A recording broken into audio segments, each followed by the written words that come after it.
Hi, I'm Mark Waters, the director of the Spiderwick Chronicles, and I'm here to introduce you to the fantastical world of Spiderwick. The important thing to remember about our story is that everything in it is true. The authors, Tony DiDolizzi and Holly Black, received letters from an actual family who experienced everything you'll see in this movie. So ogres, goblins, trolls, sprites, brownies, and boggarts, they actually exist in the world. You just haven't been able to see them yet. But we're going to change all that with this DVD. I would like to show you a few objects you're going to need to experience this DVD fully. The first is salt. Now, I've spread salt all around my chair, all around the building I'm in, because it keeps you safe from fantastical creatures. They won't cross a line of salt.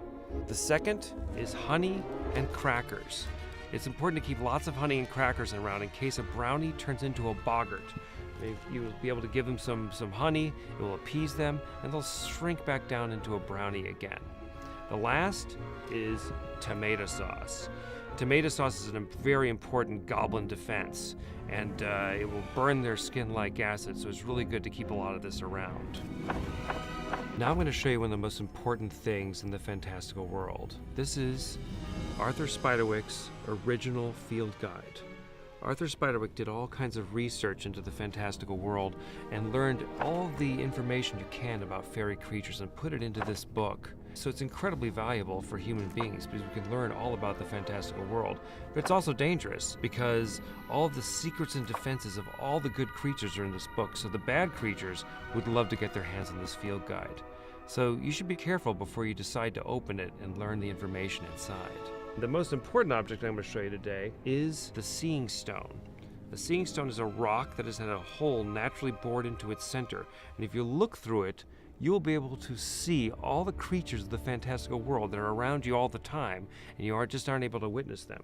I created a little monocle to hold my Seeing Stone so I can run with it, which you also have to do if you're being chased by goblins or something. So now I'd like to give you this Seeing Stone. I'm going to place it over your eye, and then you'll be able to witness all of the creatures of the Spiderwick Chronicles.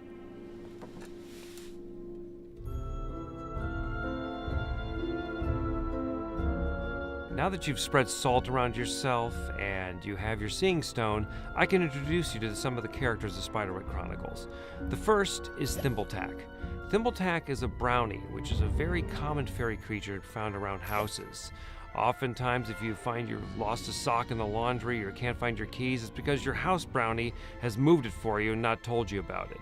But they're very loyal, very good servants. They keep things organized. They try to keep things clean. And Thimbletack is a particularly good brownie and a very good friend to Arthur Spiderwick and the Grace children.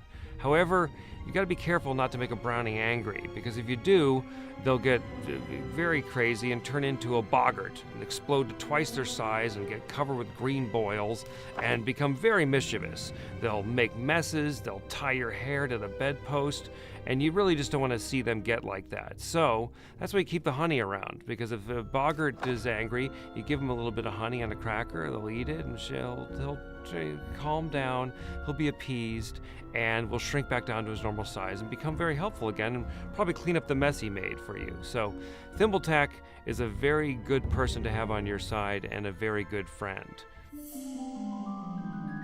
The next creature is Hogsqueal. And Hogsqueal is a hobgoblin.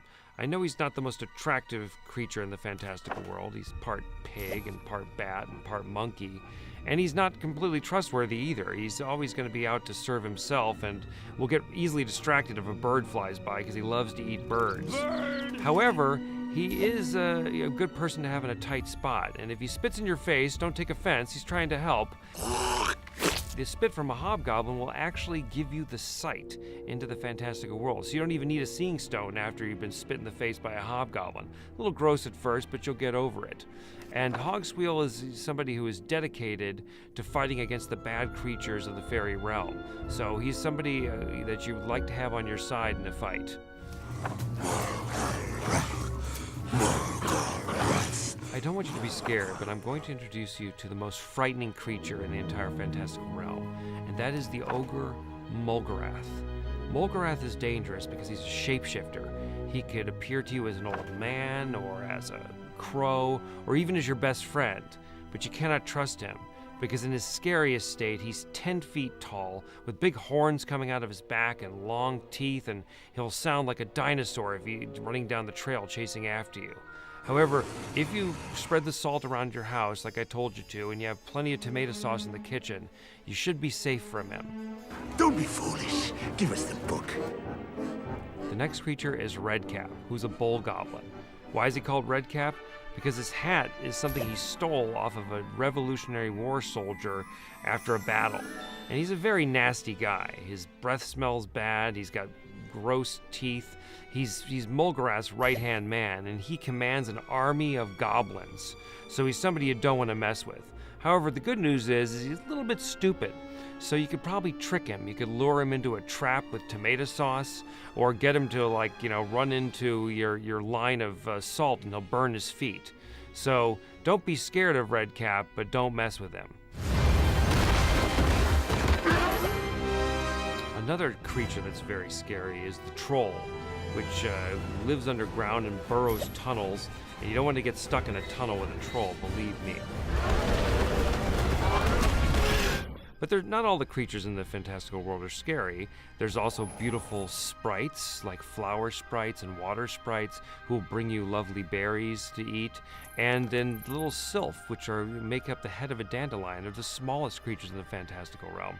On the other end of the spectrum is the griffin. Byron the griffin is a big, beautiful creature that's part lion and part eagle, and is huge enough that you and your friends can ride on his back. Now, let's get onto Byron's back and fly into the world of Spiderwick.